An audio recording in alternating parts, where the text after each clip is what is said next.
Hello everyone, welcome back to my channel. అందరూ ఎలా ఉన్నారండి? బాగున్నారా? మార్నింగే లేచి బ్రేక్ఫాస్ట్ కోసం అయితే ప్రిపరేషన్ చేస్తాను. సింపుల్గానే అనమాట. సూజీ ఉంటుంది కదండి, దాంతో అయితే ఉప్మా చేసేసాను అనమాట.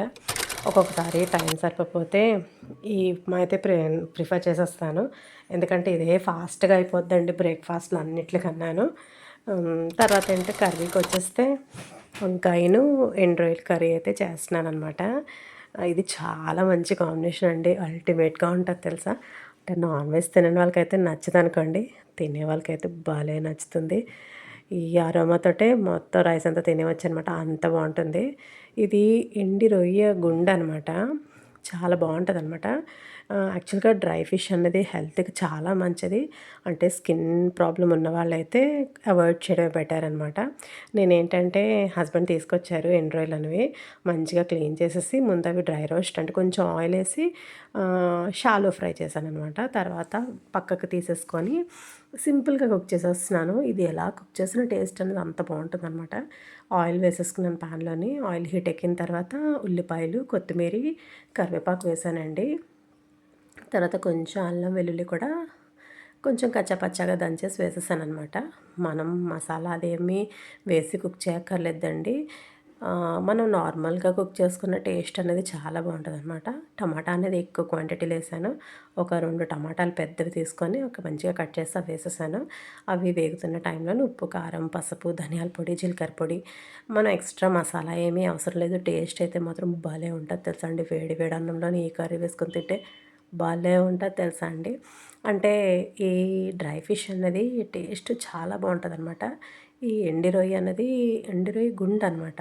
ఎండు రొయ్య అనేది పెద్దది ఉంటుంది, చిన్నది ఉంటుంది. ఇది చిన్నదనమాట. ఇది వంకాయ వేసుకున్న, బీరకాయ వేసుకున్న, గుడ్లలో వేసుకున్న, ములంకాడ వేసుకున్న, దేంట్లో కాంబినేషన్గా వేసుకున్న చాలా బాగుంటుంది అనమాట. నేనైతే ఇవాళ వంకాయ వేసి కుక్ చేస్తున్నాను అనమాట. నేను ఇప్పుడు దీంట్లోనే అన్నీ సరిపడా ధనియాల పొడి, జీలకర్ర పొడి, గరం మసాలా, ఉప్పు, కారం, పసుపు అన్నీ వేసాను.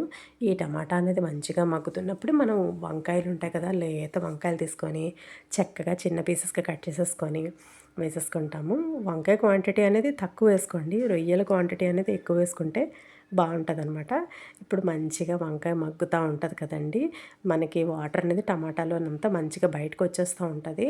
అప్పుడు మనం ఈ రొయ్య గుండు ఉంటుంది కదా, అది వేయించాం కదా, అది వేసేసుకొని సరిపడా వాటర్ వేసుకొని సిమ్లో పెట్టుకొని మగ్గించేసుకుంటే మంచిగా యమ్మీగా వంకాయ ఎండు రొయ్యల కర్రీ అయితే రెడీ అయిపోయిందండి.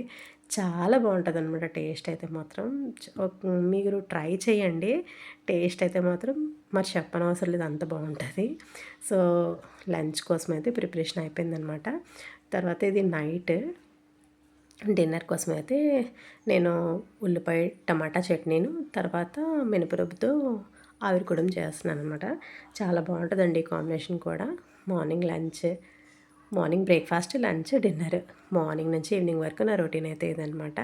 సో ఇక్కడితోనైతే నా వీడియోని ఎండ్ చేసిన మరో మంచి బ్లాగ్తో మీ ముందుంటాను. నా ఛానల్ కొత్తగా చూస్తే ఇంతవరకు సబ్స్క్రైబ్ చెప్తే వెంటనే సబ్స్క్రైబ్ చేసేసుకోండి. పక్కనున్న బెల్ ఐకాన్ ప్రెస్ చేశారంటే నేను పెట్టే వీడియోస్ అన్నీ మీకు నోటిఫికేషన్గా వస్తాయి. Bye friends, thank you for watching. See in the next blog. మరో మంచి బ్లాగ్తో మీ ముందుంటానే.